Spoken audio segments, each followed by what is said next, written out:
1, 2, 3, 4. In this podcast, you will hear Knights of Vader, Knights of Vader includes, but is not limited to talk of Star Wars, not ray guns. We can't truly prepare you for the jump that follows this song, but hey, we gave it a try. So here's the Knights of Vader. Crystal Fox reports they are divided. Prequel, sequel, hate and love they fight. I know that we are just musicians hired, and their time is up. So here's the Knights of Vader. Yes, I bet you have. McClunky. A big thank you to An Insperiority Complex for providing our theme song. It is November 6th, 2019. My name is Zach Weber, and I am joined by professional podcast host Justin Zenger. I remembered the 5th of November. And Mando Rus.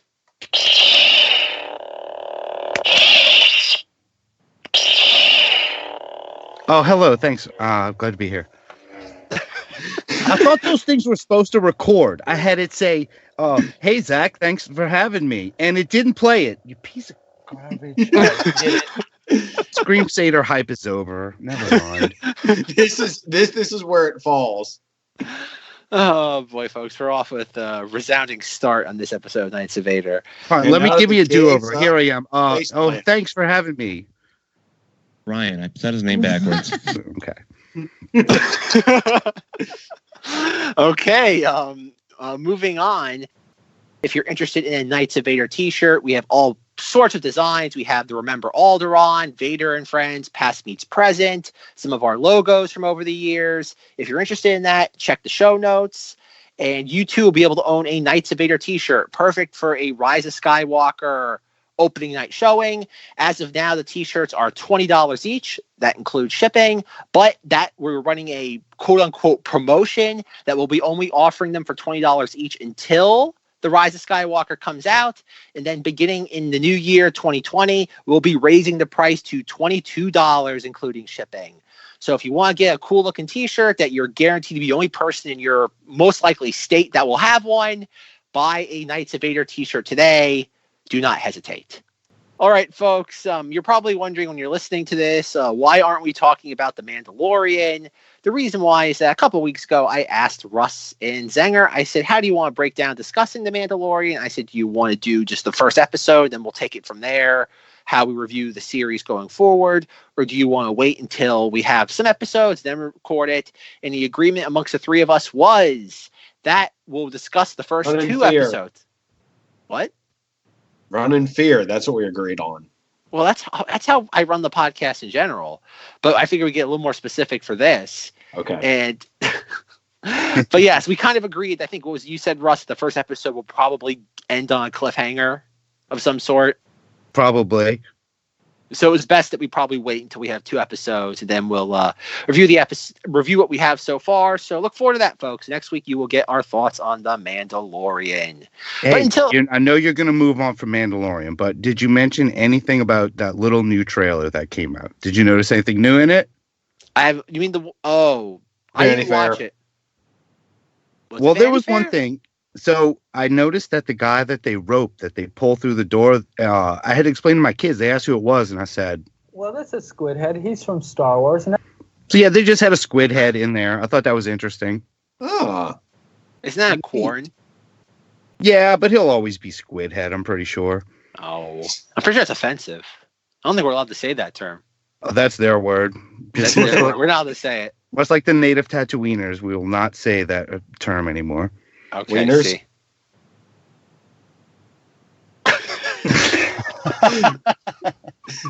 I was about to say, the longer the pause goes after me saying that, it's the better it gets. It kind of had to dawn on everybody for a second. So it kind of sat there and would be like, huh. Who's going to touch it first, right, Ron?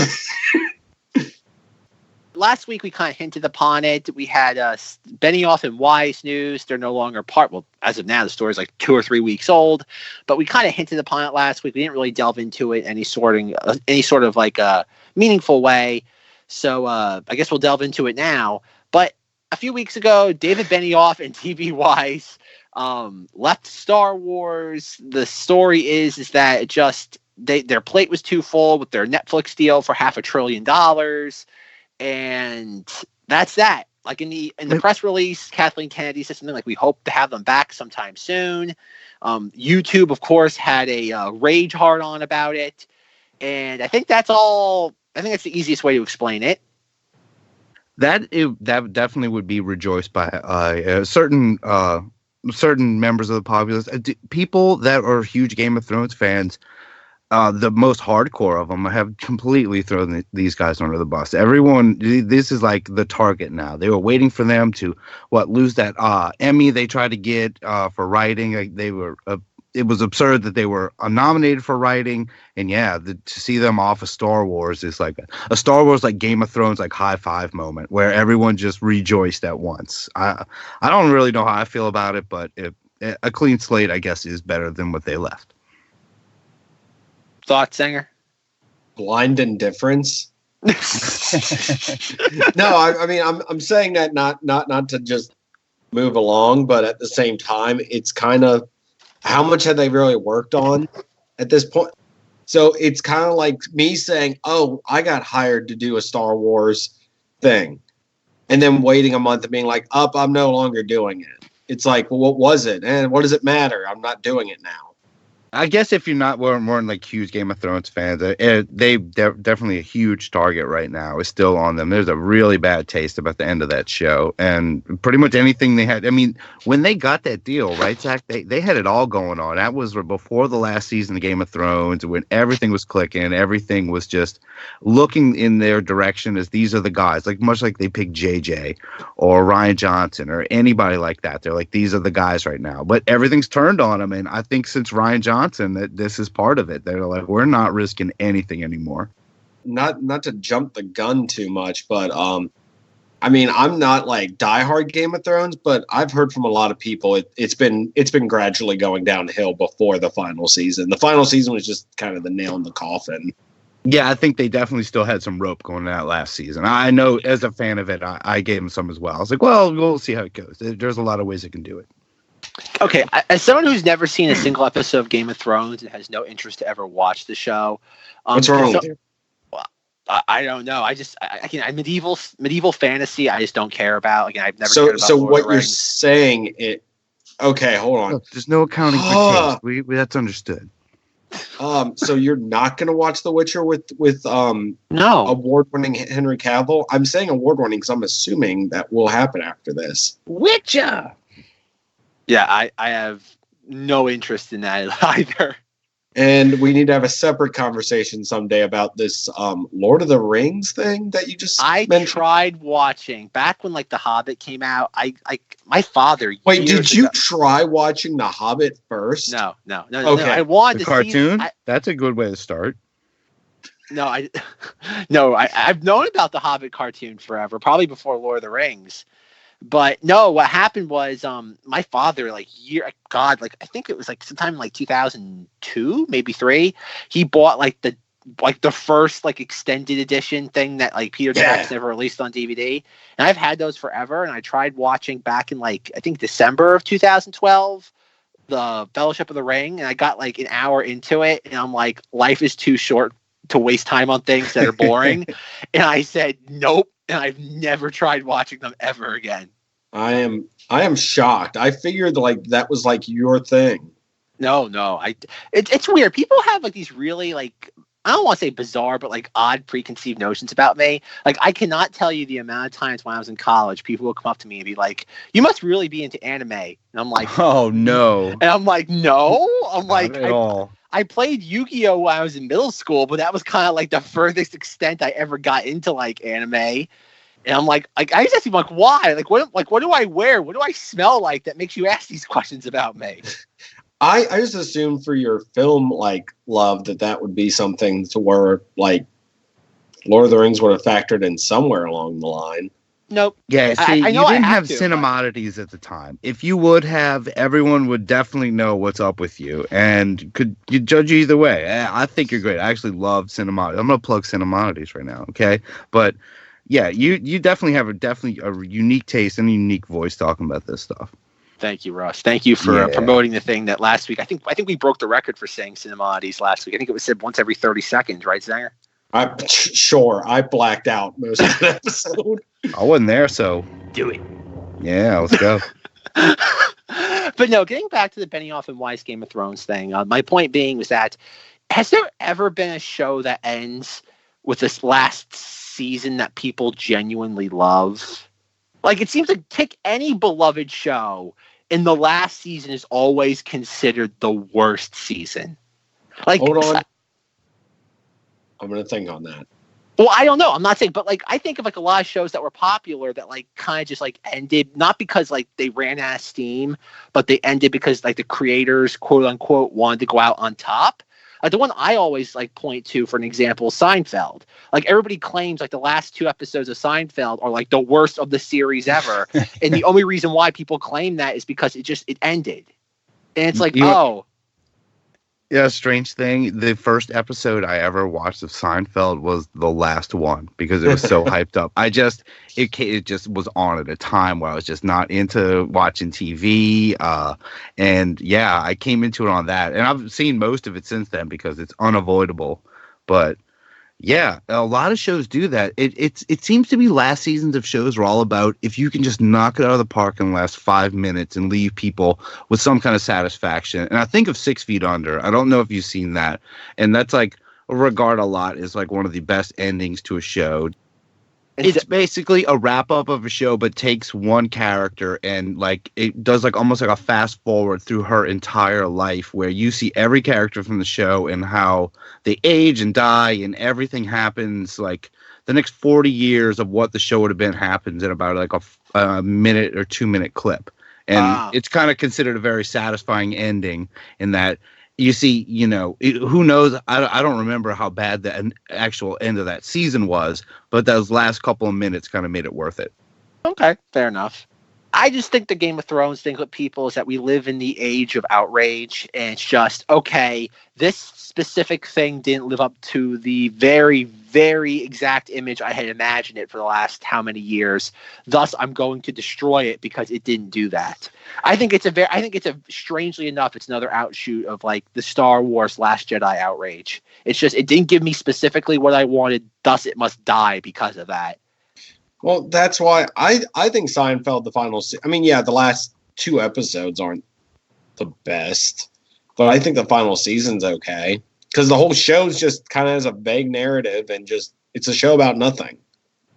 Well, I even like things like again, thinking of another show that had like people used to love and then started hating it was Dexter. And without giving away the ending to Dexter, I practically watched Dexter from the very beginning. And don't get me wrong, that ending is not great, but it's not the end of the world. I've actually not watched that last season. I've watched most of Dexter, but we just lost Showtime at some point and heard it was bad. And I was like, you know what? I'll keep the good memories. Yeah, you're better off. But that's the thing about this. Like, if you don't like that's the weird thing about people these days. Like, if you don't like something, just move on. Be like, okay, why am I wasting my time on this? Yet, again, it's just the constant beating of the war drum. And it's like, why? Like, David Benioff and D.B. Weiss made more money in one Netflix deal than most of us will ever make in our lifetime. Yet somehow complaining about them in a tweet or a YouTube video. Aha, you got them. But you sure showed them from walking away from Star Wars. You keep hearing big Netflix deal, but like, what is it? What exactly are they making that's going to be this great thing? It's just unnamed project, blank notebook project? I think it's like a what is it? It's like space, old-timey stuff. I think it's very similar to what J.J. Abrams is doing with Warner Brothers. I think it's like a consulting deal, and it depends on just they can kind of do what it's. Again, it's kind of like it's hard to describe because it's one of these new things that's kind of a new deal in the sense of like Hollywood with streaming services, but it's like a first look kind of deal. And that's not the best way to describe it, but it's the idea like if there's a project they want to work on, whether it's something that's wholly original to them creating it or it's something that's been floating around in the studio's hands, they can also do that. It's just you have the talent in-house. You have them under contract And it's kind of like I would imagine what happened with Rian Johnson, like before The Last Jedi came out. It's the idea like, okay, we've signed Rian Johnson for his next project to be whatever Star Wars related. And then when they put his 3 things on the back burner, he was allowed to go do Knives Out and things like that. That'll be the Star Wars parody of it. Yeah. But yeah, I think that's what it is. It's kind of like a weird version of a first look deal where they get first look at whatever you're doing, and then if they don't like it, then you can take it somewhere else. But when somebody pays you like $250 million to have a quasi first look agreement, it's like why would you take it somewhere else? Would it be great if it was just like a straight up like Game of Thrones ripoff, where it was just like the same fantasy kind of world where they're just like, don't be surprised. Don't be surprised. There's a void. We must fill it. It's our own fantasy. Yeah, that's getting filled with The Witcher. Calling it now, people. It's the new Game of Thrones. Tune in.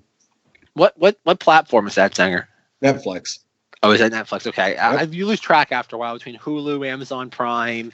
You just figure it's one of those, but it should just become one, and we should all pay a lot for it every month. That would be great. Just like the cable company. Disney Plus. What's that? Don't worry, Disney Plus will get there soon. It will have everything. Well, okay, we'll get back to Benioff and Weiss, but a quick question, I guess, for you two, and I kind of asked Zenger before we started recording, and I guess for the audience as well, is that I really can't. Like, I was thinking about Disney Plus today and thinking about all the exclusive titles on Disney Plus, and it's only like a handful of things that are brand new, and the rest of it is just things that people have had access to forever. Just like you could be lazy. It's just a lazy thing. You can just have it all. But it's not like you have it all, because I know like they were a couple of weeks ago they were doing like the official Disney Plus like Twitter account was like tweeting out all these banners of all these like shows and programs. Those memes. I know what you're gonna go, but those memes should have lasted more than 3 days. Those fake Disney movie things that they put up were so great. There should have been more. Well, there's some count that's still making them, and I don't think it's stopping. It's just that it's not part of like the immediate zeitgeist anymore. Yeah, no Song of the South like reboot or whatever. But the fun ones that were out there. Some of those ones look so fake though, where it was like Soccer Ghost, where you're like, "Wait, was this a movie?" And it looked the poster. It could be, it could not be. A lot of those I just couldn't tell. Some of them, they were releasing titles and they were legit. Everyone's like, what is this? Where did this come from? This is the vault. This is what happens. We throw it in there and you forget about it. If you were alive in 1986, you'll remember. I don't know. But my point being, though, is that what you think it is, Russ? And I think Zenger said pretty much the exact same thing. But, like, the example I was giving to Zenger is that, like, I get people being excited for things like Friends and The Office, because those shows ran for like multiple seasons. Oh no! Wait, they're getting all the Simpsons. Yeah, they've been pushing that pretty hard right now. But people only care about what, the first like 8 seasons, and that's it. 10. Yeah, no, most people only sit there care about like what's the last good episode of The Simpsons, regarded by many, is what, Frank Grimes, Angry Dad. That's like season 11, isn't it? Yeah, they had some good ones later on where Homer had to smoke marijuana. Was pretty funny, and that's a pretty later for me episode. That was like season 10 or 11. The crows, he gets the crows. I mean, that season was pretty funny with Angry Dad and that one. That was the last one to me that really kind of started to stand out. In my opinion, season 14 is like the final season for me of giving. Because that's where I believe the episodes go from. Because season 10 is where it really starts to fall off, but then into that, it's where you have more bad episodes or episodes that are just kind of meh than phenomenal episodes. Also, John Swartzwelder stopped like being as involved, and I think he was like the key to a lot of my love of that show, because his humor is like hits me perfectly, because it is the dumbest jokes ever, and I will just sit there and slap my knee like a moron every time I hear them. Like a slack-jawed yokel? Oh, god dang it, yes. It's just a shame about the whole Epstein plane thing and graining. Oh, just please a little. Anyway. What? Oh, Matt Groening, Epstein claimed. I don't want to talk about it here. Yeah, whoa, he's not. Whoa. Groening not was accused. On the He's not Lolita accused Express. of doing it. Yeah, he is accused of it, and how to say this? Most people that this person accused of was in some very bad things. All they said about Matt Groening is that he liked foot rubs and that his feet really stunk and that they were gross. That was it. It's just he has gross feet. And of anyone in this whole case, he probably got off the lightest. He just has gross feet. You know what? I'm not saying I'm saying I'm believing it. The feet stinking part. Whether everything else is just kind of up in the air for me, but he seems like someone that might have stinky feet. All right, who wants to be the one who says it? Look, we should just keep the show normal. We should stick to the facts, and we should just say that Jeffrey Epstein definitely didn't kill himself. So, ding, ding, ding, ding, ding, ding, ding, ding, ding. Thank you, Russ. That was very well done. Bravo, Russ. I tip my hat to you. Disney Plus, the more I think about it, doesn't make any sense beyond, like, unless you really want to watch The Mandalorian, or like you guys have said, you're just lazy and just don't want to like lean over and just like take a thing off the shelf. I think a lot of parents with the Frozen movies and all that in Marvel, if they got kids, they'll just buy it and be like, you can watch 80 hours of Marvel movies all day long. You never have to stop really watching Marvel appreciate movies. the cinema. Oh God, I'm having PTSD. As part of, yes, that's just it. Just put it on. It's all day. But isn't like Barn like? Wasn't Zenger's least favorite film Iron Man 3? Yeah. Okay, that's the film that's put on repeat. But isn't it true that like half of these like movie franchises, like the titles aren't even going to be available because Disney didn't have the foresight of this? So like half the Marvel movies aren't even going to be available like the first few months. Okay, I will admit there's a lot of places online where it's like, don't buy Disney Plus just yet. It's not worth it because they're not going to have the X, Y, and Z. You got to wait. And it's kind of one of those things. I'm just going to get on board because for some reason, some people are going to sit there and tell me I have to watch Mandalorian. And what are you going to do? Watch every movie before a Marvel movie comes out? That's just insane. No one would ever do something like that. Especially a podcast about it. It would never happen. Ever do that. And then you don't need them all. Where the only ones that get picked are all the Captain America movies, and it's not something that potentially happened. No one would ever do that. And Ellie still has not watched Endgame. Or Far From Home. I don't think I'll do that. That's perfect. That's perfect, Zenger. Someone needs to meme that with Sam Wilson being you and Ellie being old Captain America. Be like, are you finally going to watch Avengers Endgame? No, I don't think I will. I'm just surprised she still hasn't had anything spoiled for her yet. But she wouldn't even get it, which is the best part. Zenger, at this point, you just show her Far From Home instead. Just bypass Endgame. Feel like nothing important happened to this movie. Yeah, sure. You know what? I'll try that this weekend. I'll report back next week. All right, good. I look forward to see how hearing that goes. I'll just pop in Far From Home and just start watching it and be like, oh, sit down. We're gonna watch this. Do you have Far From Home? Do I? Not yet. Not yet? Okay. Fair enough. The last thing I have to say about Benioff and Weiss was me being the sadist and person that likes to hurt myself as I am. I went to the YouTube hate mob and I was curious what their opinion on this was. Very low. Well, this is the thing that's so weird was everybody knows my two favorite punching bags when it comes to the YouTube hate mob is Midnight's Edge and Grace Randolph, and I think you do give I do have to give Grace Randolph credit because she did a Dr. Sleep review and she kind of tore it apart, and I'm like, thank God. The thing that I found interesting was that in both of their discussions for this, or if you want to call it videos, monologues, they both begin the video very similarly to how Rus did, where it's like, oh, Benioff and Weiss, their careers are ruined. Nobody wants them. Their names are tarnished. And then the whole time, they go on to a diatribe for like 5 minutes about how horrible and how destroyed their careers are. I'm looking at the Deadline story of Game of Thrones creators sign a deal for $250 million. And I go, that's the weirdest career destruction I've ever seen in my life. I wish I could destroy my career to the tune of $250 million. I think we all should do that right now. All three of us should just destroy this podcast and then get paid. Exactly. That's how it works, right? I figured that's what we did after last week's episode, Zenger, because I don't think Russ is aware of this, because by the time we're recording this episode, last week's episode isn't out yet. Russ, I think we killed the podcast last The week. podcast is dead. And we were pretty sure it's Knights of Vader's Suicide Note. That was the title of the episode. All right. Well, maybe we should change topics. Maybe we could worship something else like. He said, Mommy, God isn't master of the universe. He-Man is. All right. Welcome to Knights of He-Man. He-Man has more power than Jesus. He-Man has more power than Jesus. All right. And we're just going to talk. Star Wars is over. Marvel movies are still aware, but we're looking at the He-Man franchise and the He-Man verse. And let me throw to you, Zack. Yeah, Zack. I like that. What's Zenger's name going to be? Zing Beast. Stinkor. Oh.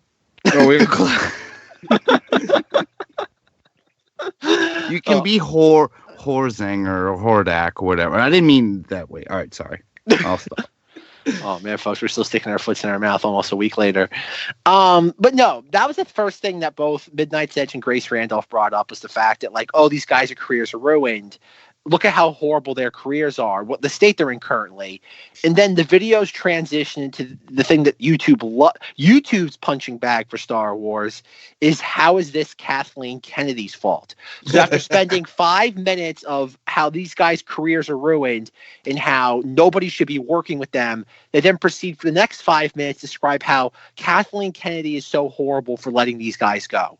They're so talented. They've created one of the most popular TV shows in history. Can you believe she lost them? And the whole time I'm listening, it's going, the last 5 minutes contradicts everything you've just said for the now current 5 minutes. And I go, does anybody think through their ideas anymore? Or is it literally just reading talking points? Yeah, this is just a press release. This is just a press release sent out to, I don't know, quell something. But no, this makes no sense because no one is defending that right now. Well, But that's the... Go ahead, Zinger. Well, no, I was going to say, here's the thing. I think that in our modern age, we're so in touch with what goes on in Hollywood and behind the scenes now that I'm sure back in the day, there was a lot of, like, Spielberg was supposed to do this or do that. And it was in such an early stage that he backed out or didn't do it. And it's something that no one knows about or cares about. Because it's just, it's something to where, and I'm just saying this as like what were they working? No one has any clue. Like, if there was like footage or at least the script or something like that, I'd care more, but there isn't. So in my opinion, it's like, what's the point of it? They didn't do anything, in my opinion. Well, Except for saying, we're going to work on Star Wars. Like I said, I'm going to tweet out, I'm going to work on Star Wars, and then we'll see what happens. I mean, we did an entire episode talking about what an Old Republic movie is going to be like because we thought these dudes were making an Old Republic movie. We're just kind of sheets in the wind as far as that one goes. I mean, right? Wait, Pretty much. I think you just hit the nail on the head. They were going to do an Old Republic movie. They pitched the idea, and someone just went, "You're just doing Game of Thrones." But I don't think anyone even ever said it. You digitally put lightsabers in on every one of these scenes instead. And then they went, "Oh crap, they're onto us," and ran out of the room. It's like their names were mentioned, and they said, "Wait, they do old sword and sandal stuff," and everyone just assumed, "Well, it's Old Republic," and they're like, "Yeah, we're here to do the Old Republic." Darth Raven, we love him. Yeah, the dragons. There's dragons in Star Wars. Dark Ravens, right? We've done Ravens. We can do this. We got it. Yeah.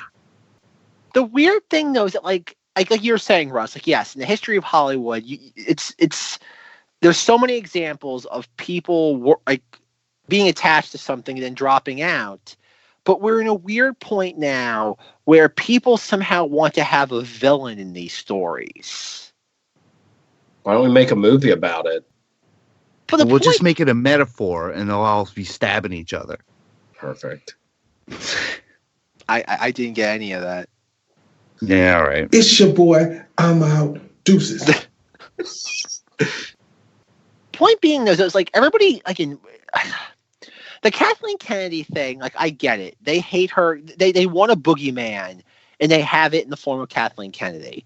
But does everybody forget that back in like 2014, Edgar Wright spent like close to a decade of his life working on the Ant-Man movie, and they basically told him get lost like a month before filming was supposed to start because he refused to shove all the MCU nonsense into that movie.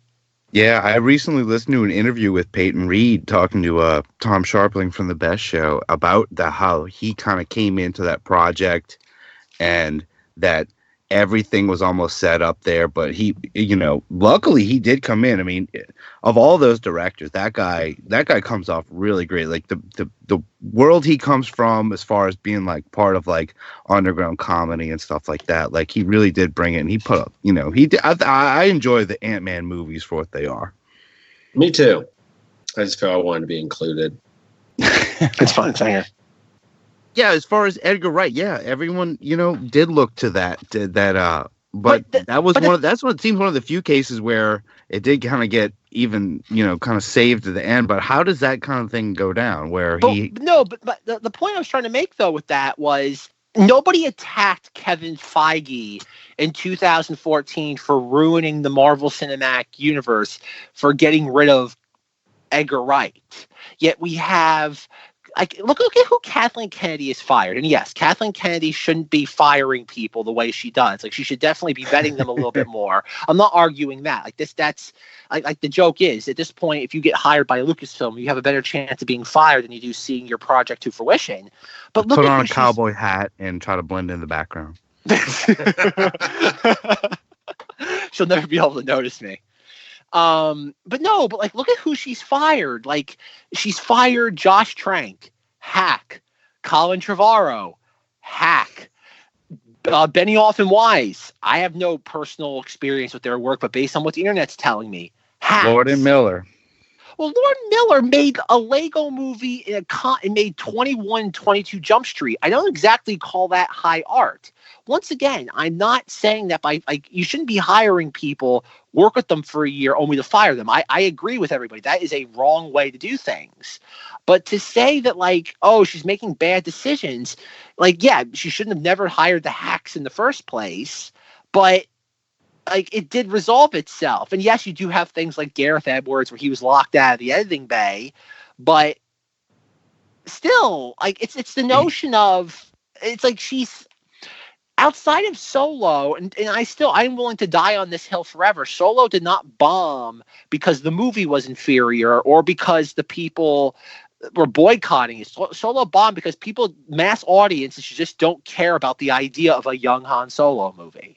Yeah, and it was just stuck in a weird spot, and everyone was still talking about Last Jedi. But did you mention he directed 21 and 22 Jump Street? Yeah, that was Lord Miller. Oh, so I can finally play this clip and not feel weird. Yeah. All right, cool. I'm glad you amused Zenger Rus. That's actually from 21 Jump Street 2, but I used it to describe Jeff the Mongoose, a cryptid poltergeist creature. But yes, that is from 21 Jump Street 2. What 22 Jump Street? 21 Jump Street 2, 22 Jump Street. Right. I miss all the sequels they were gonna do. The Men in Black, sure. Oh, I was talking about the fictional ones they put at the end of 22 Jump Street, but the Men in Black one, yes, I missed that too. Oh, what could have been? And we got Men in Black International, everybody's favorite movie. Wait, that was real? Yeah. Yes, Russ, that is a movie that exists. Oof. It has Thor in it. And Valkyrie. Imagine Thor Ragnarok, but not good. And no Hulk? No. No Hulk. No Loki. No Korg. Korg, the most classic character of all the Marvel-verse at this point. The one thing I do want to bring up that I thought was absolutely hysterical in the Grace Randolph video about Benioff and Weiss leaving Star Wars is that she goes through an entire diatribe about the directors, the filmmakers, the creatives at Lucasfilm have no creative freedom. Zero creative freedom. And she goes, the only person who had any creative freedom at Lucasfilm was Rian Johnson.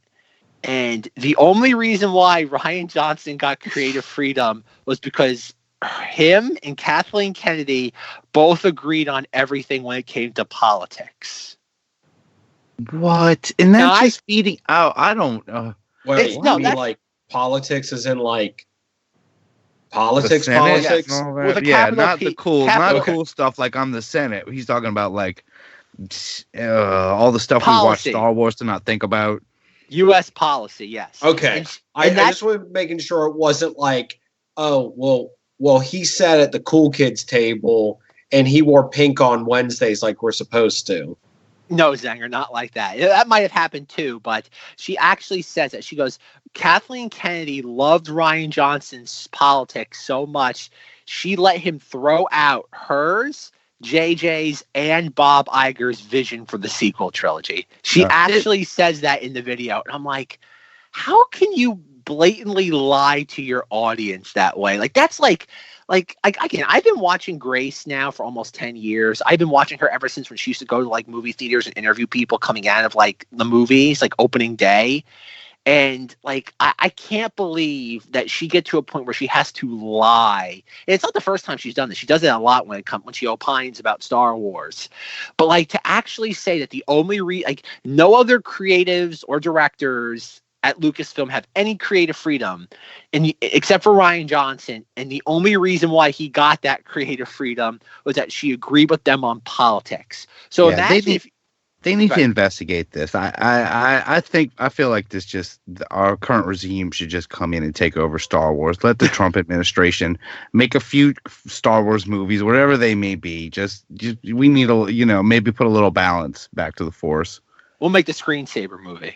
Entire movie about the Oh, screensaver. imagine I Trump don't- directing a Star Wars movie. Boy, oof, I don't know if I can take be fun. having to sit here and have them be like, oh no, they built, instead of the Death Star, the Trump Tower, and it's just Trump Tower floating in space. No, yeah. I was about to say, please give me another awkward silence. Just everything today has to be just instant awkward silence. Just this environment we live in. We're all just products of it, and so is Star Wars, unfortunately. Yeah. But yeah, that's kind of all. I think that's all I have to say about Benioff and Weiss. Anything else about you two? I've said more than I care to. All right, moving on. Rise of Skywalker final predictions. Final ones. No Final more ones. after this. No. If you look at the episode release schedule, this is kind of be the last time we talk about like Rise of Skywalker in any sort of like main focus capacity, because after this, it's like looking at the calendar, Mandalorian, then there's going to be for Thanksgiving another book review episode because nothing kills the downloads quite like a book review episode. And then December is all holiday themed stuff. We got Hey, holiday- I want to a little plug. Those Galaxy of Fear, that Galaxy of Fear episode was really funny. I missed those books completely, and that Russ, whole thing, Russ. just great stuff. Russ, you're already on the show. You don't have to keep sucking up to Yeah, keep he needs to know. He needs to know. Russ is the only person that appreciates this podcast who's been on the podcast. I want that on record. After doing this for almost 3 years, Russ is the only person who's appreciative. I'm a hostage, I thought. Well, I don't think you thought. You've told me Tinker you're a doesn't even know hostage. about Borborygmi, probably. And I meant to bring the George Carlin clip. George Carlin did a bit about stomach noises, and he used the term Borborygmi, and he's like, remember when your stomach's like, Borborygmi, and he does a whole bit about the word Borborygmi. So hearing that over and over on Halloween Day, listen to your show. Great stuff, man. Thank you, Russ. Rob thanks you too, because that drove Rob up a wall. That is true, folks. I got a lot of angry text messages the day Rob discovered that character's name. A lot of angry text messages. Oddly enough. But but that's kind of like how it's going. Like a little peek behind the curtain when it comes to Knights of Vader. Then December is a lot of the holiday stuff. Russ, you never celebrated Festivus with us. Ooh. We have the Thumb Wars, the Thighs of Sky Skipper, which is going to be something we talk about. And we have the good old holiday special episode. Yeah, a lot of ASMR from Kylo Ren coming. Yep. Yeah. Oh boy, folks. Look forward to Zenger not being a part of the holiday special episode. I will be peacefully protesting it by screaming the entire episode. All right, and We're going to come in like Bumble or something, or like the Grinch, and like try to ruin it, and you can just cut him off. No, what we do is that like we have Zenger pull a tooth from him, and he's like sedated. Like we gotta like do something violent to him, and he's like roar. What we do is Zenger like joins the call and he's just screaming, and then we have to put him on mute. And every like 20 minutes, we take him off mute to make sure that he's okay. And as long as we hear the screaming, we figure he's still alive. We just like watch his sound like waves, and like, all right, there's still some kind of breathing pattern going on. We know he's there. Boy, good old holiday special episode, and then good old December 23rd. Yep. Yeah, 23rd will be the Rise of Skywalker review episode. Will come out. Well, oh man, folks, we're Jeepers so close. Creepers. It's hard to think. Before Christmas Day, guys, we will know the end of all of Star Wars as we know it. And we know how right all of us are from this episode. Yes. So I'm going to make wrong. a prediction. We're talking about our final things. I'm going to say there is no cliffhanger to this. That they will put a little bit of finality on something. There's no cliffhanger, no end credit scene, end Star Wars.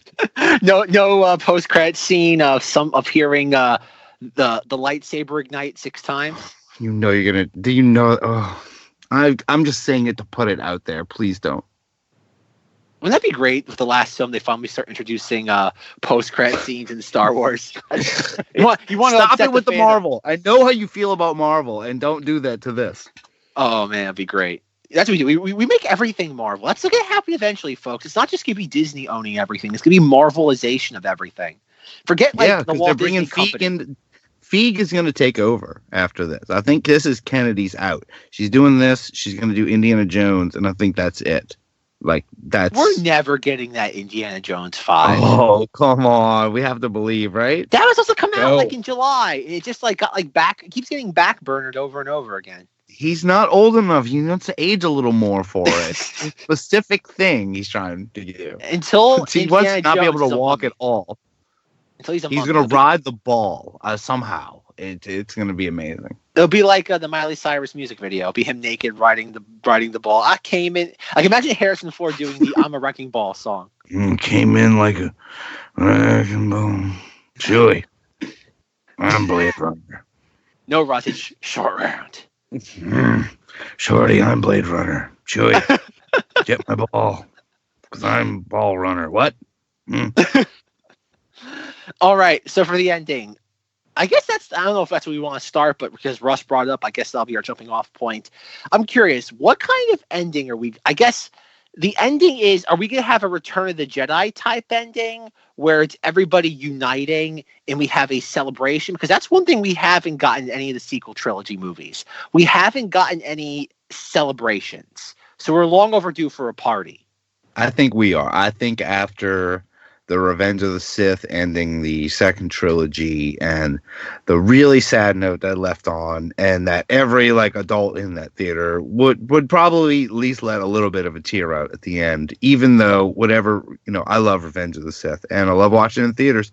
And I think it's going to be more of a Return of the Jedi moment where it is joyous and a good finality, and I don't know, maybe some kind of weird animal singing that we don't know about. Yes. We need all the creatures doing a little song and playing a little beat, like a xylophone on First Order Stormtrooper helmets. Red Sith, they'll be red though, and it'll be like a marshmallow kind of type. It'll be a dance. Perfect. I like it, Russ. I dig it. Baby Hutt doing a Groot dance. All right, there you go. Going back to Marvel. Stop it. I'm sorry. Instead of it being an original song, it'll be some 70s era pop song. It'll be like Fleetwood Mac. You can go your own way. Bring one of the holiday special groups back. Just have them playing. Well, that's how it ends. It ends with B. Arthur. You know that that the Mandalorian is probably going to have. We know how much that he is into the holiday special already. Just looking at Mando's rifle, everything about it, and he's admitted many times he loves the holiday special. The Easter eggs he's going to put in are going to be insane. Like, that is very exciting. Well, the thing about Favreau, I keep seeing all those headlines about the holiday special and Favreau. I can't tell. Is that just trying to get cred with us? What is he doing? No, is he no. us? I think don't- it's real. I think, well, I don't know if it's an issue of real or not. I just can't tell if he's being cynical, ironic or not. Because at this point, like, when I say I like the holiday special, even I can't tell how like ironic I'm trying to be. I'm like, I find lots of it amusing, but at the same time, some of it just drives me up a wall. And I'm like, because even today, I'm going to make episode 6 unwatchable. Just as an homage. Like, no, don't do that. That's the part I would find amazing, because I don't know how many Star Wars fans know the holiday special. Like, it's one of those, even though it's like readily accessible. They live in fear of it. But like, I think if you're a Star Wars fan, you've not watched the holiday special at least once, like from start to finish.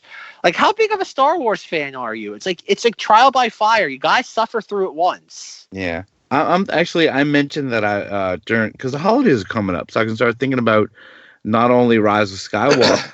like I've told you guys, we usually do the Darth Vader burning Yule log every year during Christmas. But I'm thinking about maybe I'll just put the holiday special on in the morning. It'll get burned in their brain, opening presents, and Princess Leia's there, and there's a cartoon Boba Fett and weird Wookiees. I don't think it'll make it 10 minutes, but I'll try. I don't think I've told you guys this, but I volunteer at a food pantry. We have and they install, I think I mentioned it a few months ago, but they installed like a 65-inch like flat screen TV. And you make them watch this? Great. No, well, I know. It's funny you mentioned this, Russ. This today, I said, can I have permission that on turkey? Because okay, the Wednesday before Thanksgiving, we give out like turkeys, like we've been like giving out little vouchers for like weeks now. And I said, as long as I put it on mute, can I have the holiday special playing in the background? And I was told yes, as long as like nobody gets distracted by it. So hopefully I'll be like exposing like at least 60 plus people to the holiday special in a couple of weeks. So as long as when Leia sings, you have to go, joy we all can share. And as you're handing someone a plate, it'd be the most beautiful Knights of Vader moment you can imagine. So can I point out something real quick? What day was that again? It'd be 2 weeks from yesterday. All right, everyone make sure to check your local news that day to see if anyone's been arrested for torturing a ton of people. They don't have to look at it. The sound's not even playing. Wait, It's hold the on. I holiday just realized special. something. Are you serving Kool-Aid at this thing? No. Because we might need to call someone way before this is going down. God damn it, Russ. I might have to actually bring Kool-Aid. People be like, why are you bringing... No. Okay, do they still I got make Flavor Aid for you guys. I got Vaderade. And you just put Knights of Vaderade on it, and that's your official drink. Oh, man. Oh, my God, Russ. I didn't even think about that, but that's brilliant. There They you still go. make... Where can I buy Flavor Aid? Do they still make that? I'm sure you could have just downloaded the logo and put it on. Russ, no. We have to do this authentically. We can't half-ass this. I don't know how well they fared in the last 40 years after all those people died. They've got to be around in some form, right? They probably rebranded, but to be fair, they didn't die because of the Flavor Aid. Like, there's nothing like inherently evil in the Flavor Aid. To be honest, can you not prove that? actually they come off like champs because everyone says drink the Kool-Aid. So Kool-Aid should have taken the hit. All right. You have to be really deep into it to know it's Flavor Aid. Kool-Aid is still around, and Kool-Aid Man isn't taking that. That never stuck. Okay, I found it. I'm going to create a Kickstarter for $13.66. Help Zack buy 4 packages of Flavor Aid to give out to people while watching the holiday special. Yeah, done. We got it. All right, we got this. Everyone, you can get $13.66 in the next 2 weeks. We can pull that together. We can pull it together. Okay. See, folks, we have to rally together. I have to give a bang for a day? Yeah, this is Zenger after a bang. He's all like, What the hell else we gonna do? Wander around the world the rest of our lives? Zenger, stop. I mean, he's not wrong. Oh my god. Okay, I'm buying Kool-Aid. Can you buy like Kool-Aid like in a pitcher, or do you have to like do it with the packet? No, they sell big tubs of that stuff. If you Do look they? in, I there's like a section in Walmart where it's like industrial stuff, like number 10 cans of green beans and peaches and stuff, and you can see huge things of Kool-Aid and stuff in there. There's mass. Just go to Costco or Sam's Club. have to increase the amount even more because I don't have a Costco membership. Just go to Amazon. You'll find it there. All right, good. I'll do that. Okay, Now that's worked out. This is a very weird tangent from Rise of Skywalker final predictions. All right. Final predictions. I won't be seeing it because I'm going to be. Never mind. I drank too much of the Kool-Aid while watching the holiday special. No. Okay. Be throwing up and filling my pants. Oh man, was not expecting that. Russ, you really are playing to the crowd, aren't you? And by crowd, I mean Zenger. Sorry. All right, Zenger, how do you think the Rise of Skywalker is going to end? Better not be on a cliffhanger for the next one because apparently they don't have anyone to do it. I think we're gonna finally get some true closure. I mean, I hope they do. Like give some actual closure to something finally. But it's Abrams, so I don't know. Can J.J. Abrams stick the landing? Is the question. But I think the thing is, I want to point this out now because I'm going to say it again later and probably a few more times. Spider legs. I will get to that. I'm saying it now. I want to make sure people know. We get it. We've gone through this now. This is like the third week in a row. We know this is going to be them fighting back to back. Folks, if anybody ever doubts the fact that if Palpatine shows up in this with spider legs, give all credit, send all checks payable to Justin Zenger at Knights of Vader Street, Virginia, USA. There you go. I renamed my street this week. Yes, they did. I went there once and I was like, I'm done with West Virginia. I'm going to Chicago. Yeah. But funny enough, I want to do one quick lightning round with you guys about what do you think, who is going to appear in this movie, and just say yes or no real quick and go over it. Okay. Is Obi-Wan Kenobi in this movie? Yes. Yes. Anakin Skywalker? Yes. Force Ghost and flashback. Yoda? No. Yeah. Oh yeah. Count Dooku? No. Is it just his? Can't be just his hands because I'm going to vote for that. It's just the hands. The Force Ghost, Count Dooku hands. General Grievous in some form. What's General the character Grievous from Adam's Family who's just a hand? Thing? Yes, it's that, but it's two of them. All right. Two things are around. Thing Dooku is. All right. Of course, Palpatine. Yeah. Well, hold on. Okay. Russ, can I add an amendment to that? What's that? Is it physical Palpatine?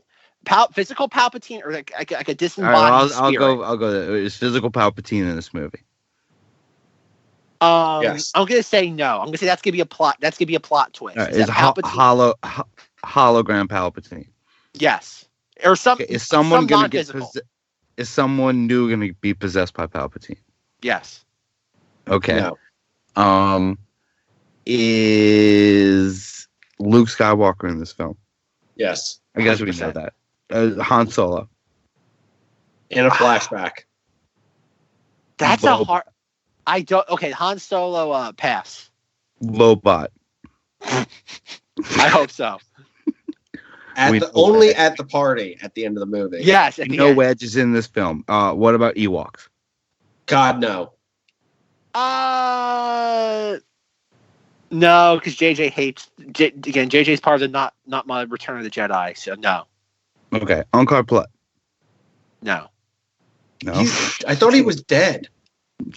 No, they ripped his arm off. They ripped his arm off in a deleted scene, and Chewbacca beats him to death with it. You just said to death. Okay, Rey's live parents. No, because she's a clone. Okay, anyone related to Finn? No, because he's a clone. Okay, super battle droids. No, because they're all clones. Yes, stop there running will your be joke one in into the the background. ground. No, that's think about it. That's the What regular. about Droidicas? No. Well, we know there's going to be battle droid, a B1 battle droid, but there's also super battle droids in The Mandalorian, so I'm not sure. I'm going to say no. They're not going to use the same nostalgia in two different pieces of media so close to each other. All right. What about the vulture droids and the tri-droids or whatever the hell the flying ones were called? Do you think we see droid ships? I'd like to amend that and say and make it more broad and say, I know in the shot from the trailer you do see a droid control ship. So I'm going to say if there's a droid control ship, it has to have some sort of fighter. So now maybe think about what? You've talked many times about the Avengers Endgame kind of ending, and think about just a 30-second moment where a bunch of vulture droids and those tri-droids, whatever they're called, all those ships fly out and go fight whatever. Like they've pulled everything into this. You think that kind of moment will happen? Background, like very far in the background, but if you freeze frame the Blu-ray, you'll see it. But in the theater, no one's gonna pick up on it. Will there be a Cinemoddities? Unless you're watching it in an IMAX theater. Sure. Will we see a Senate? Like government or Palpatine? Yeah, we'll see some form of government. No. We haven't seen it yet in the sequel trilogy, other than the First Order, just General Hugs yelling at everybody. Well, and no. If we see Palpatine, then we see the Senate because he is the Senate. That's true. All right, Russ, can I add one in here? Sure. You why don't you take it for a bit? I'll pass the baton. All right, sure. Mon Mothma. No, she's dead. Okay, now this is going to be a controversial one. Darth Vader. In a weird way, yes. We'll see his helmet. We'll see some of his outfit. No, not saying the helmet. We won't. Okay. I say we do see him. I say we do. I say Darth they give Vader it to us in some kind of weird flashback or something. He is in it. Because I want everybody to remember that back, like in the beginning, or I don't know, early 2013, mid 2013, there was rumors going around that they were going to bring the Darth Vader suit back. And the thing was, well, how can you do that? Anakin's dead. Well, just because Anakin's dead doesn't mean someone couldn't make a new suit. And that was a rumor going around. Could somebody see something? Could they bring Palpatine back and have him like be in a Darth Vader-esque suit? Ooh. Yeah. Remember, JJ's a hack, too. Weren't they going to have... Don't ever forget, J.J. Abrams is a hack, and this is how he has to end things. So, of course, he's going to go for this. Yeah. Well, weren't they going to have, like, Anakin, like, half, like, Vader, half Anakin, Force Ghost or something? Mm-hmm. Yeah, it's in the Art of the Force Awakens book. I want that, like, a lot. That would be an awesome thing to see on screen. I could see them doing something stupid with like having Kylo Ren fight Darth Vader, like the suit Darth Vader. I could see them doing something that dumb. I don't know if it's gonna happen or not, but I could see that being like an idea, being like, that's brilliant. Having Kylo Ren have to fight like the ghost of his grandfather or like the evil spirit of his grandfather, and it's him fighting the Darth Vader suit that's all like blue and glowy, or red and glowy, or just some evil color and glowy. Or like Rey is having visions when she's fighting Kylo Ren that it is Darth Vader. And that whatever she's seeing in those dark things is that. It's just like a projection of evil. And then she's just like... Taking one last look, sir. All right, shut up, 3CP. I'm sorry. I didn't mean to bring that up.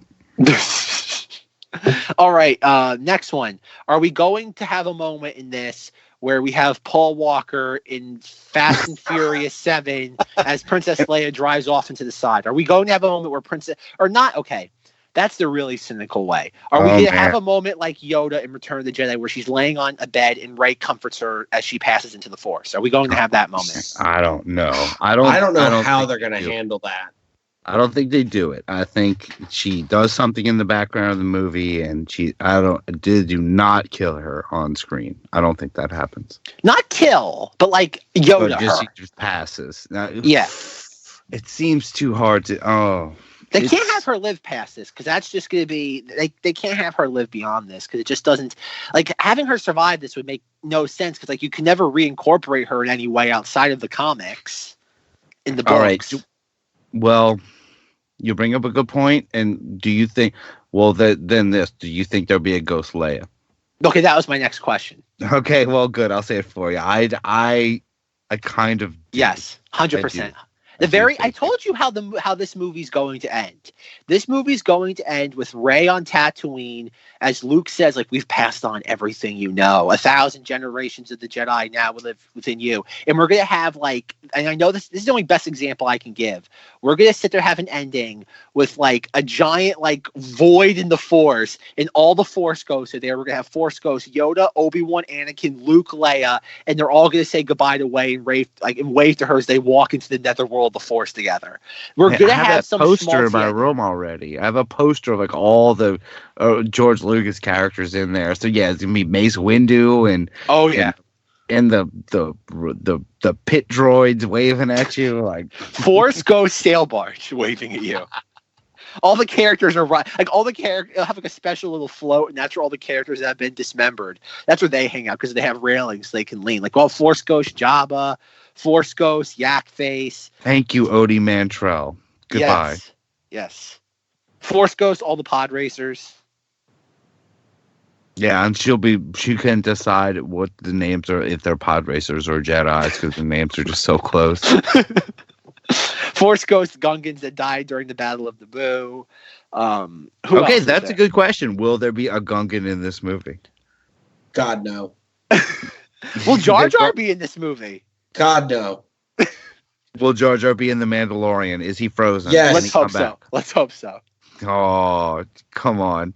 We got to. That would be wouldn't great. I'm about to say, wouldn't that be really really cool? Misa back! And he just blows him away and stuff. Misa's a bounty hunter now. Wouldn't that be cool though? Like one of the Mandalorians, like bounties, is like a carbonized version of a Gungan. Wouldn't that be a cool visual? Yeah, it would look great, and it would play it completely into the lore of those Darth Jar Jar people, because that's what they think happened to him. That's why they think he can come back. Darth Jar Jar thing is still going on. Dello Felgate.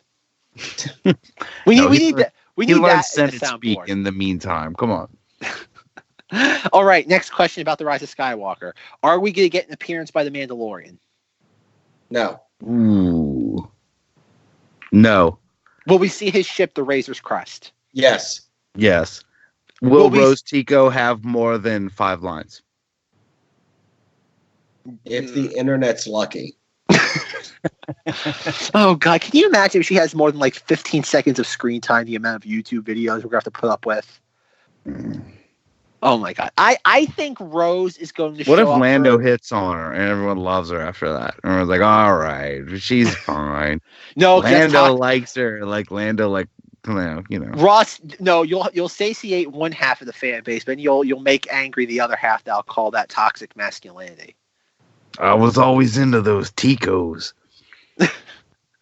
I'm going to say Rose is in the first like 2 minutes of the movie, and she'll show up during the end. I think like for 95% of the movie, that's not the bookends. We will not see Rose Tico. Okay, here's one more. About Rose Tico. Will Carrie Fisher's daughter's character have more screen time than Rose Tico? Because it seems like she had a big role in Last Jedi, for considering. I would say, because her character's name is Lieutenant Connix, I'll say it's on par with Rose Tico. I say no more, no less. Yep, I see it too. Because she's cool. She's the first scene of Last Jedi, right? She sees the ship coming in. Yep. Yeah. How many Force Ghosts are we going to see? I think we've all agreed. That all of them. I was going to ask: is Samuel L. Jackson in this film? Last one. No, because I think they're going to bring him back at some point. His death is very ambiguous in Revenge of the Sith. Is Kiara Mundi? No, all right. Okay. Force Ghost Plo Koon. Yes. Are we going? We know that the Ghost is in this. Are we going to see Hera or any of the Rebels characters Jason. that we know are still alive? We can only hope to see Jason Syndulla Zenger. Don't get my hopes up. Yes. Do you think we're going to get Zeb? Do we get Zeb? Even for a brief shot. Do we get Chopper? We know they have the Chopper. Yes. Let's say Chopper, yes. Chopper's easy. They love ones that are, just droids or aliens that they can just plug in because they live forever. Do we get Sabine? No. That's really easy. It's just putting a woman with a helmet. You can make a helmet in an afternoon. Oh, wait. You could have her TIE fighter be in the background. All right, and this is a big one. Do Just we TIE get fighter? Ahsoka? Yeah, doesn't she have Ahsoka. that like? Sabine have like that spray painted TIE fighter? I think that was like the first season, and she does that for like 5 minutes and it gets blown up. Oh, Yeah, I don't think that lasts she does a very new long. one. He had like a lightsaber jump rope or something in the early part where I was like, oh no, come on. Okay, getting back Ahsoka. Wait, no. I got a good one. Russ didn't answer. Oh, About Ahsoka, I say no. No, I don't know. Ahsoka would be a weird one. I could see them doing that. That's a cowboy hat coup if she's in this movie. You know that, Well, the right? ghost but the ghost is in this. he doesn't own the ghost. Yes, he does. That's a cowboy hat man creation. Okay. Oh, that's his bone. That's all he gets. Yeah, that's the thing. It would be quite a coup if he could be like, look, come on, this is my, like, I wear T-shirts about her, if whether or not she's alive. Come on, let's put her in. Do we get oh God, I just lost it. What, Thrawn? He No, can't be alive at this point. Don't tease me, Russ. We all know Thrawn's not going to be in this though, but I do think in the ancillary media they are going to tie it eventually into him. Well, what if they turn that whole thing into what they're into? They're in this like time thing, and they just come out and they're like, basically, they've already brought in time travel. They probably wouldn't have aged. The Purgle Yeah. show up. What is the Yusong Vong involved? No, I'm kidding. Just go on. No. God, no. Not like this. Will Borborigme make his first on-screen appearance? No. Will Mammon Hool show up? Will Tash and Zack Aranda show up? Will a Hutt fight a Borgullet? Find out this December. Will Booty show up? Force Ghost Booty. Yes. Force Ghost Booty every time. Force Ghost Saw Gerrera. Force Ghost Rogue One crew. All of them. Force Ghost K2SO. Regular K2 series security droid. Yeah. Then 20 of them come and shoot them. Can robots become Force Ghosts? Sure, why not? Just roll with it. Okay. No one's ever really gone Zenger. Oh. Are we going to get anything from Resistance? Yeah, that's like the one small department of Star Wars I just cannot. I've seen the toys on the aisles, and I have never really gotten into Resistance. I know nothing about it at all. See it them seems too doing pastel, and it never seemed to evolve like Rebels or Clone Wars did. I just never got into it. I could see them doing that. I could see them putting the ship, much like we talked about with Mandalorian and his ship. I could see them throwing in some Resistance ships in there, because there's a few ships in there that would contrast the others. So that's another Disney Plus thing. Maybe I'll watch it if it's on there. Maybe. Well, the problem with Resistance though is like some episodes are like pretty interesting. Like they had, because I'm watching it now, as the second season continues, and like they have one episode where they have to go to the wreckage of the battle outside of Dakar, where you have like the exploded First Order dreadnought to like steal like coaxium to power the Colossus. And like that was a really cool episode because they have to like use the pirates as like subterfuge so the First Order doesn't blow up the Colossus. Then the next episode, just like nothing happens. Then the next episode, nothing happens, and it's like, oh god, it's just so much filler. But they do have Resistance has its moments though. It's a show where you kind of need like somebody to watch it and give you the specific episodes you can watch where it's just like, okay, I didn't just waste like 23 minutes of my life. But it has its moments. It's not a disaster. It's not as bad as the first couple episodes would lead you to believe. Are we going to see anything Galaxy's Edge in The Rise of Skywalker? Yes. Wholeheartedly, yes. I've heard your you did the Black Spire book review, because I have not read that book, but yeah, there'll definitely be some kind of reference. If there's something deep in there. Not reference. Will we actually go to some? Go there?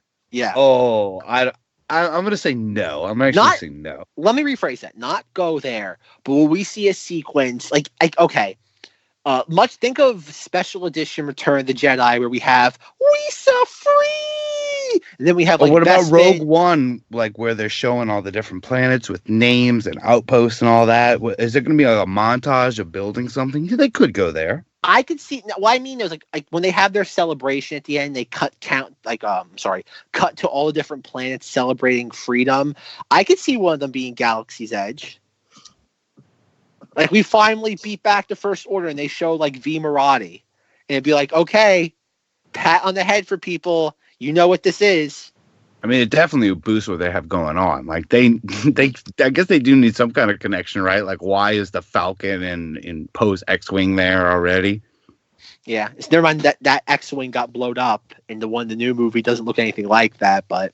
Wait, is it the black X-Wing that's there? I'm not sure it's either the blue or the black one. I think the new one, it's the blue. Orange one, right? That's what I mean. I don't think the black one's there. Whatever. Is there going to be, because I think I don't know if we talked about it, but it was like, it's something that came up that, like, the final episode of The Mandalorian comes out like the day or two after The Rise of Skywalker's out. Is there no going to connection? Be no tie-in between the ending of The Mandalorian season 1 and The Rise of Skywalker?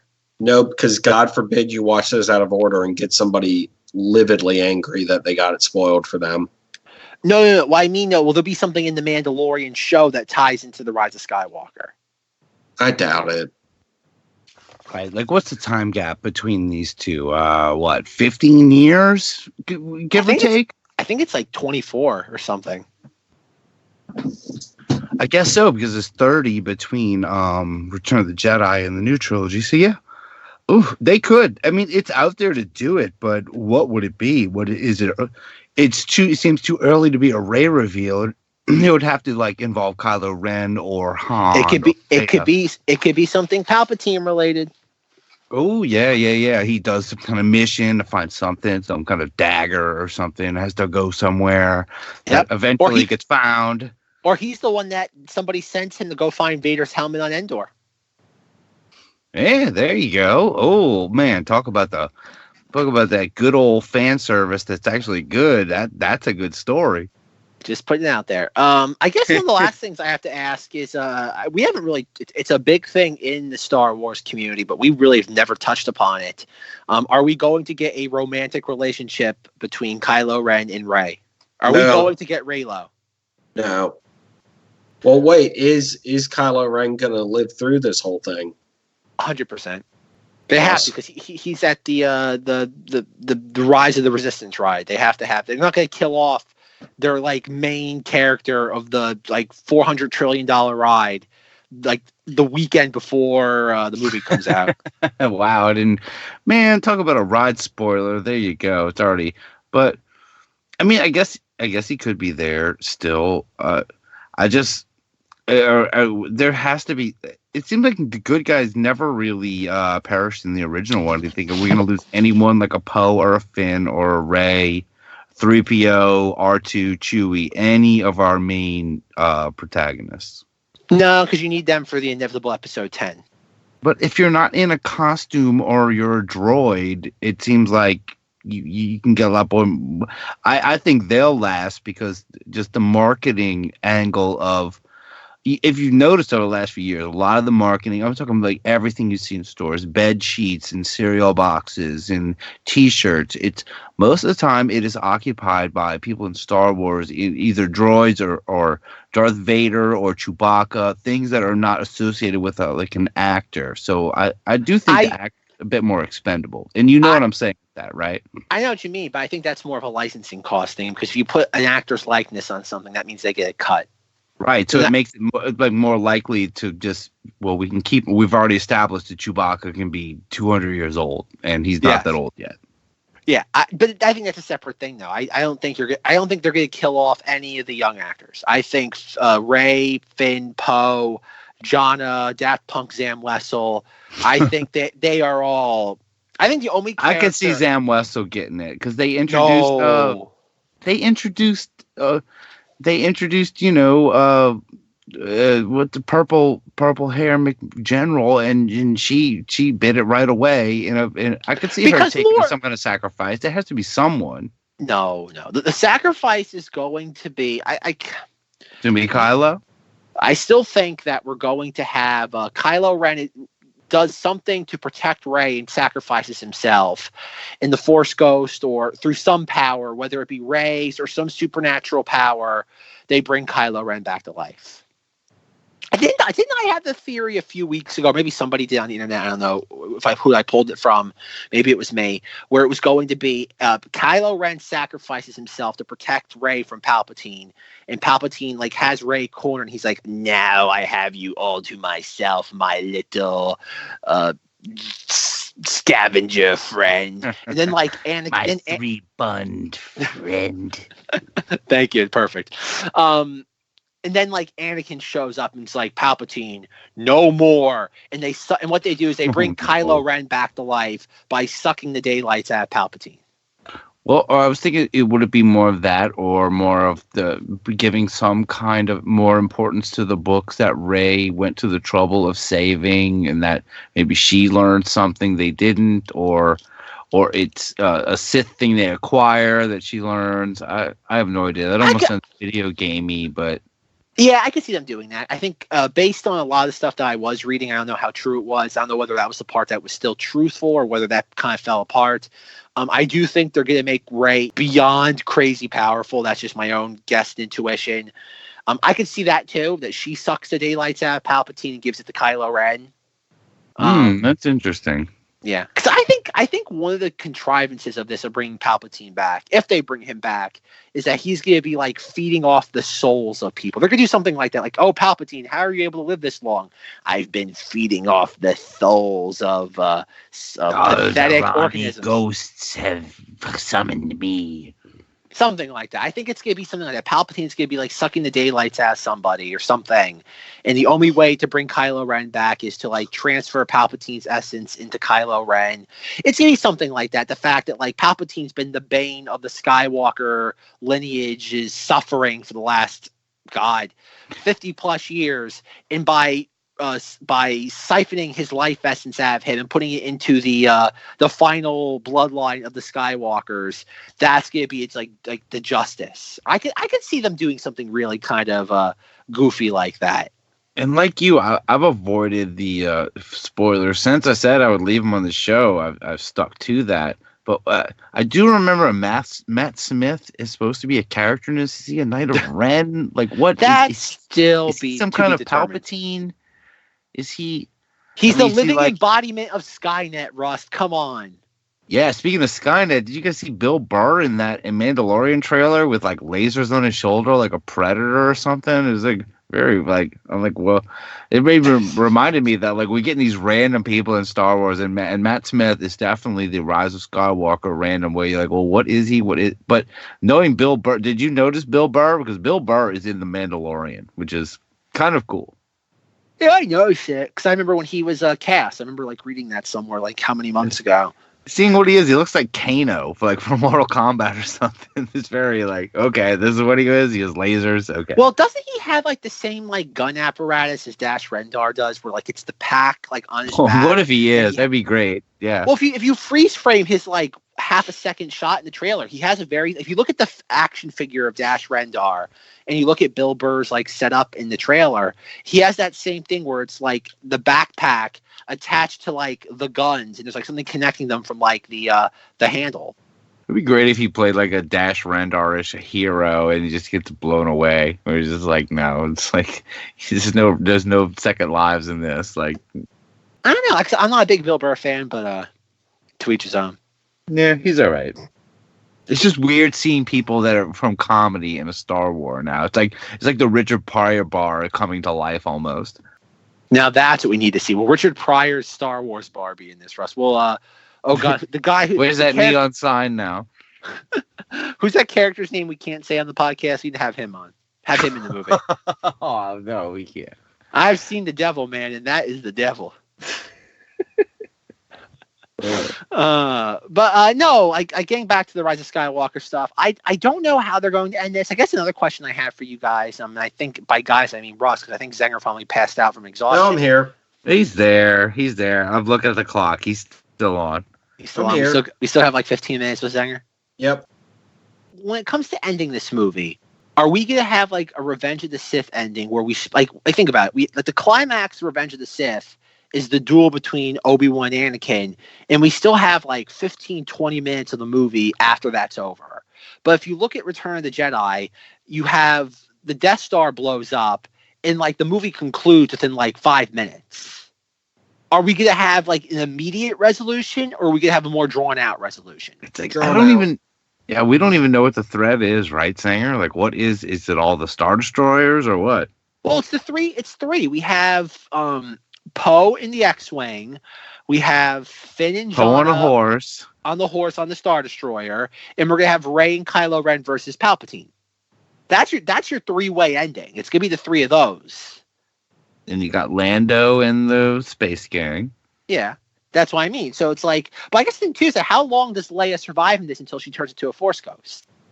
It seems like it has to. It seems like if that's actually going to happen, it would have to happen very early in the movie. It can't be so fast. It would be so weird.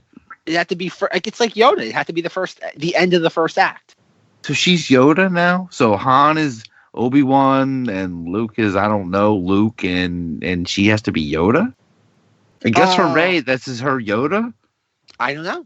Considering that the grand scheme of these movies was for Han to be the big hero of the legacy films in the first one, Luke the second, and Leia the third, and I think that went out the window with Carrie Fisher's passing. So I don't know. They have to resolve it. Like, think about it. We do know there's the entire subplot of Leia having a super space weapon. That footage exists. And considering we have a giant space battle in this where we have like 300 billion ships, it's not hard to believe that Leia would have her own space weapon in that battle. That's quite a turn if you go watch A New Hope and then this movie. What is going on? Is that the same person? Yes, it is. One of the final questions to ask about this. Oh, I got something still. Okay, of course. Is it about spider legs? No. Okay. Is this going to be like a horribly, I don't want to say cheap, like story in the sense of like, is this just going to be like, again, like Force Awakens, like, even though it has a story, it's so briskly paced, you never have a chance to soak any of it in. Is this going to be a film that it's so busy I guess that's the thing. Is it going to be such a busy film that like it's going to be, even at 2.5 hours, is it going to be over before we even know it? Like, is it going to be one of those movies where like it's going to feel like a 10-minute movie because of how briskly paced it is? I don't know. I'm hoping there's like almost like a heisty kind of element. There's a lot we don't know, and I'm hoping that there are definitely 3 distinct acts that we can, just enjoy. Like, I really enjoy Return of the Jedi and Revenge of the Sith, for that matter. Jedi more, but I do hope and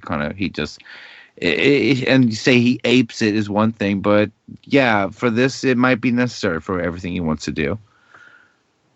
Like, the whole C-3PO thing seems like that would that's like an act in itself if you look at it and think about it. That scene is really clever, and again, we don't want to spoil that for anybody, but I have a feeling that like JJ's going to rob that scene of its emotional essence by just shortchanging it and making it last all of like 15 seconds. Like, I feel just like a star wipe happens as soon as that line is done. Just like, okay, over here now. I don't even think that. I think what's going to happen with that sequence is that, like, okay, we need to go, like, it's like, okay, 3PO, we need to do this thing to you so you can do this other thing to move the plot along. Well, how do we do this? Well, we have to talk to Daft Punk Zam Wessel. Okay, we go there. Daft Punk Zam Wessel, we need you to do this thing to C-3PO. Well, I know a guy. We go directly there. Okay, guy, can you do the thing to 3PO? Yeah, but when we do this, blank will happen to him. Oh, okay. He starts to do it. Insert 3PO line here, Russ.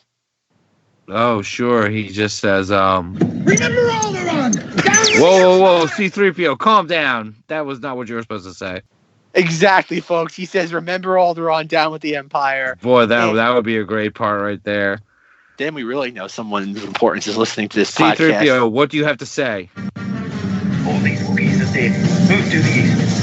Yes, sir. Whoa, he's got some deep memories to go in now. Wouldn't that be great? He turns to evil C-3PO, and that's the first words out of his mouth. It's like, whoa. Whoa. No one saw that one coming. But no, I do think, if anything, considering this is the last film of the Skywalker saga, one thing I am afraid of is I think JJ is going to be so busy with just getting everything shoved in this film, we are going to shortchange some of the more emotional sequences. I don't think we're going to have a moment in this where Luke lights the funeral pyre of Vader's body, and we see the flames like engulf the pyre as like the camera slowly pans up to like the skyline at like twilight, and we see the fireworks being set off. I don't think we're gonna get anything that like, and it's hard to even say that's methodically paced because it's not. It's a rather brief sequence. But I don't think JJ's going to do that. I think it's just going to be, okay, bing, bing, bing, bing, bing. It's like, move on, move on, move on. Again, that works for The Force Awakens. It doesn't work for the final film. The final film's going to have to slow down some points. And I don't think JJ knows the word slow down.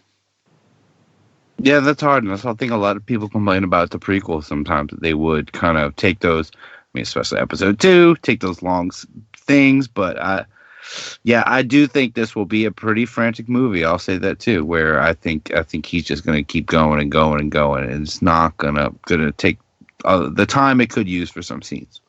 Yeah, I think he's more concerned about checking things off on the bullet points than he is about letting some of those things breathe. And unfortunately, that's just one of the occupational hazards of hiring J.J. Abrams.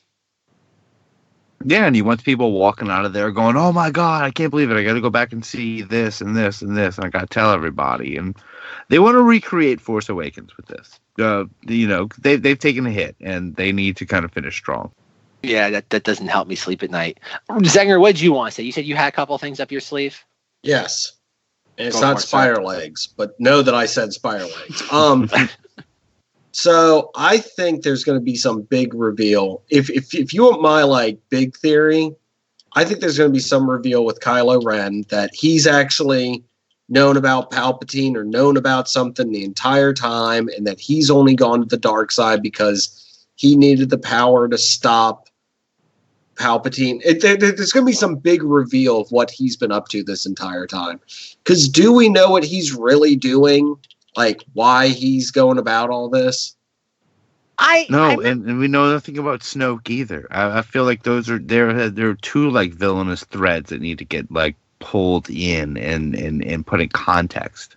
That's where you could go with it. You could have, he knew that the Jedi would not, like, a Jedi would not be powerful enough to stop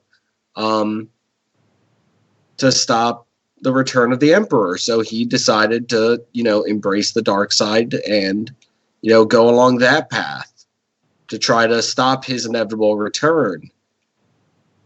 But that theory's been around for a while. I remember when The Force Awakens came out, a lot of people were claiming that's why he killed Han Solo. Well, that's the other thing is the whole, I'm going to finish what you started thing. Like, how would he not know what his grandfather did? Like, it wouldn't make any sense for him to be like, I'm going to finish what you started. It's like, what? You mean destroying the Emperor? I agree with that a lot. I think scenes like him smashing the helmet and the berating by Snoke were put in there for a reason. And of course his eventual murder as well. I do agree that is Kylo's motivation. That he did want to. It did lead to the events of The Last Jedi. And I hate to say the words from a certain point of view, even though it's a great quote, ruined by a bad book. I read too. So I do agree with what you're saying. That definitely that is the seems to be the laid out path for Kylo Ren. And I love it. I think you need to do it because otherwise you have this character that's like, what's the point of him decided to be angst? Wouldn't that be a great reveal for it to be like he's been waiting for? He somehow foresaw this and has known about it forever, and like he knew that Luke wasn't going to be strong enough because the Jedi had failed. So the only thing that can defeat a Sith is another Sith, and blah blah blah. I think you're right, Zenger, but I think maybe how you're getting there is just a little bit different from how I'm getting there. I do think. So you're saying that your idea, the idea I had, is wrong. No, I think we're right, eventually. Let it be known that Zack is thought policing me again. Yes, I am. No, I think your endpoint's correct, but I think how you get there is just a little differently than how I would, because I do think it's not the idea that Kylo Ren, I'll finish what you started with the helmet. I don't think that's meant to say like, okay, you didn't kill Palpatine, now I'm going to kill him. I think it's going back to the whole thing of what Anakin's role was in the prequel trilogy. Is the idea of he's the chosen one. He'll bring balance to the Force. By the events of the prequel trilogy, you have one Sith, maybe two, depending on which day of the week it is, and then you have like 10,000 Jedi. And so when Anakin wipes out the Jedi, he brings it down to 2 and 2. Him and Palpatine against Anakin and Yoda. And that balance pretty much more or less stays that way until the ending of the original trilogy, where with Palpatine's now gone and Vader's gone, but now you have Luke, so the Force is once again out of balance. So then once again you go to the events of The Last Jedi where Kylo Ren wipes out Luke's temple. It was the Force being out of balance again. You have a bunch of Jedi and really no dark side presence. You don't have that balance. And so what does Kylo Ren do? He balances the equation. He wipes out all of Luke's students except for Luke, and then there's Snoke. So you have that balance. I think Kylo Ren is going to be the Skywalker surrogate, which he obviously is, in that he's going to be an agent of balance. Very similar to what Anakin was in the prequels, and to what kind of happens in the Mortis thing again. I do think that Rey and Kylo Ren are going to be the light in the dark, in the sense that like Kylo Ren, like I know that's a big thing too going on the Star Wars fan base is Ben-demption, the redemption of Kylo Ren. I think he's going to be redeemed, but not like in a sense that like Vader was absolved of all of his crimes in the sense of when Luke's taking off his helmet.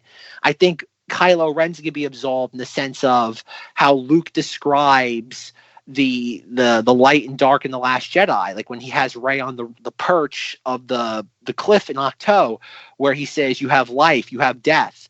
And it's going to be more Kylo Ren is that I don't want to say indifferent, but just kind of like he's as malevolent as a hurricane is, in the sense like it causes great destruction, but it's dispassionate destruction.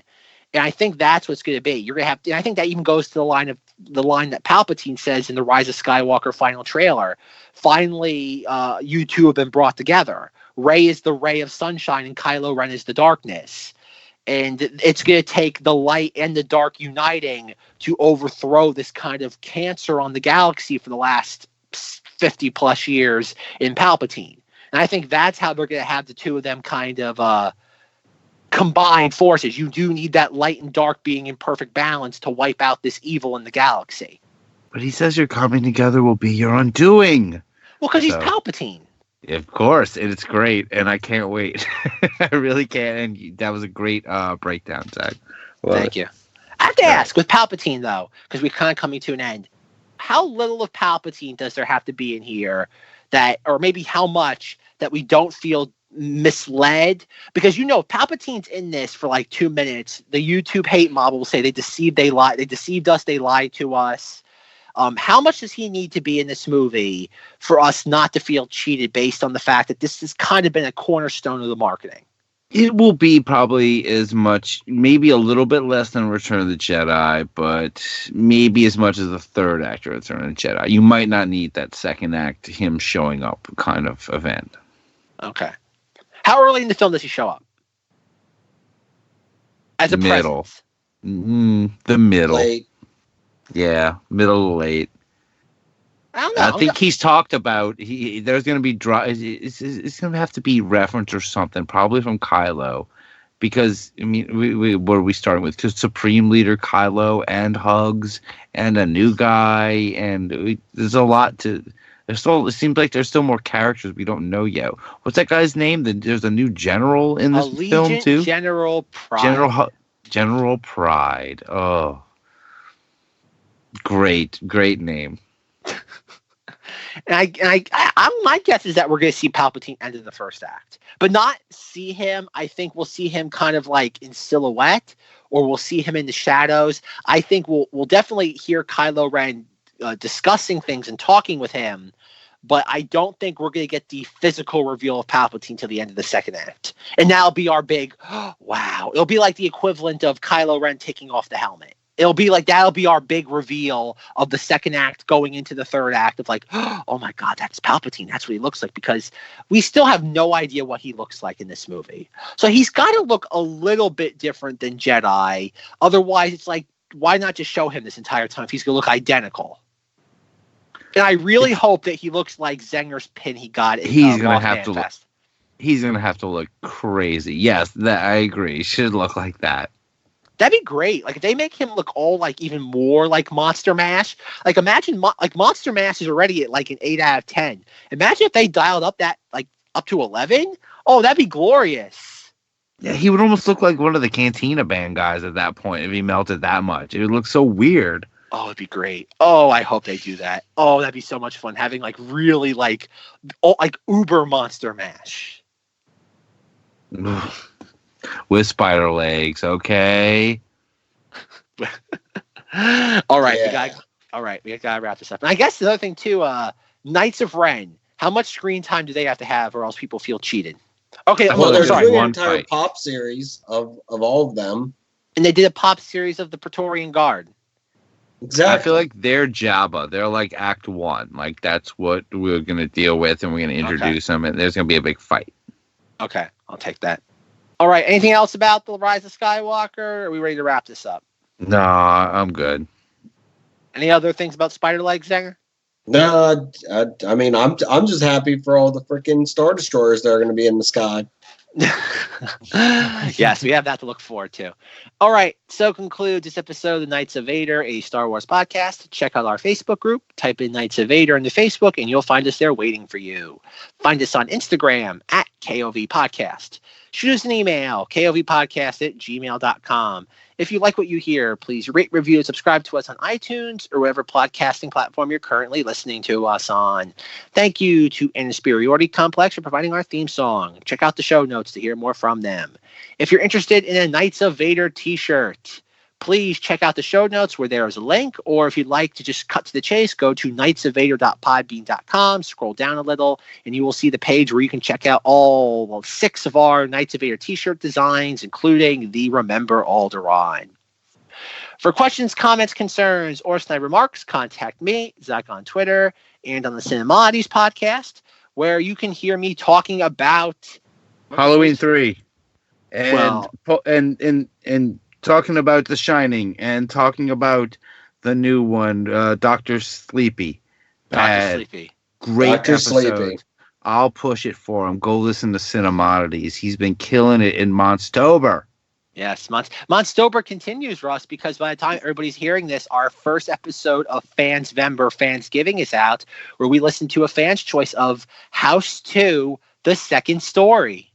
Great piece of film. Yes, it's on. And actually, folks, you can watch that film for free because it's on YouTube. Is the Greatest American Hero in that one also? I don't know.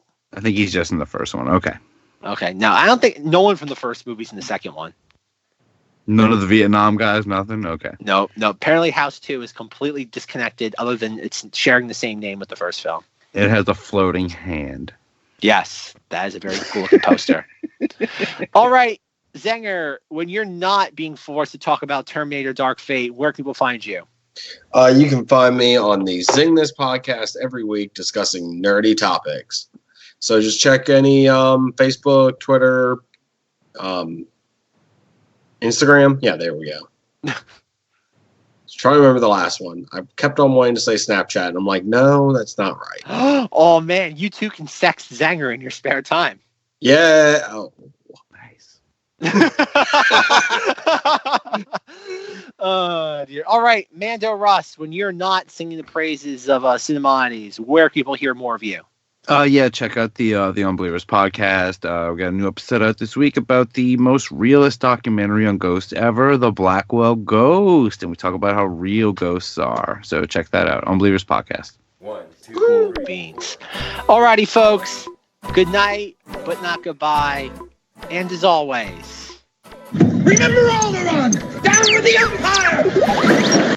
Thank you, Liz.